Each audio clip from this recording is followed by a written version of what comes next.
Well, the Congress has been struggling and struggling for months on a health care reform for the United States. We know that health care costs are out of control and are rising much too fast, and we know that a lot of Americans still are not covered and yet receive health care because they simply go to a hospital or an emergency room, and generally we are required to provide them with medical treatment. So we have a lot of people who are what we call free riders. Those are people who don't bother to get health care reform, don't have it because they don't get it at their job, and yet are still getting health care, and that drives up the cost for everybody else, for insurance, for facilities that provide it. The new health care reform proposals that are making their way through Congress are very complicated and nobody really understands them very well. But there is a great concern that they are going to drive up costs rather than cut the costs, and that they are certainly going to put a burden on people who may have good health insurance right now and who are going to be penalized for it. There's a piece in there that people who have very elaborate, extensive health care insurance are going to have to pay a kind of a fine for it. We do need health care reform, and one of the things that I'm seeing as I talk, even with some of my former students who are members of Congress, is that no one is exactly sure how to do it. There is a proposal for a public option which would provide essentially an alternative for people to get insurance, an alternative to the private insurance companies. Many Democrats in particular want that option to make the market more competitive.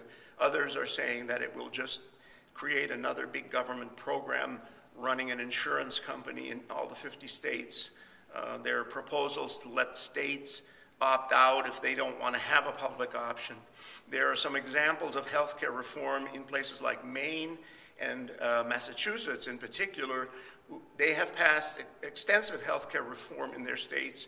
It's working pretty well, but the costs are still out of control. I just saw two very interesting articles about Maine and Massachusetts that indicate that the rising cost of healthcare in those states has not slowed down because of the reforms. So we're facing an enormous challenge in this country because a very large percentage of the economy is the healthcare sector. And we are talking about taking that and radically changing it, and it's creating confusion and panic. On the other hand, if we don't do anything about healthcare reform, we know the system is going to go broke. We are not going to be able to sustain it.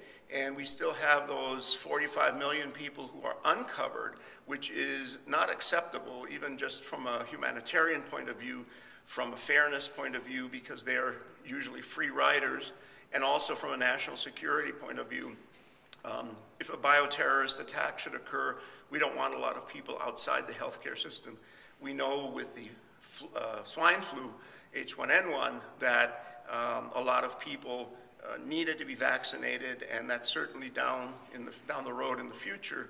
We know that a lot of people are going to have to be immunized and protected so that we as a country are protected. But it's a terrible dilemma, and it's a painful struggle, and I'm sure you are feeling the anxiety that most Americans are.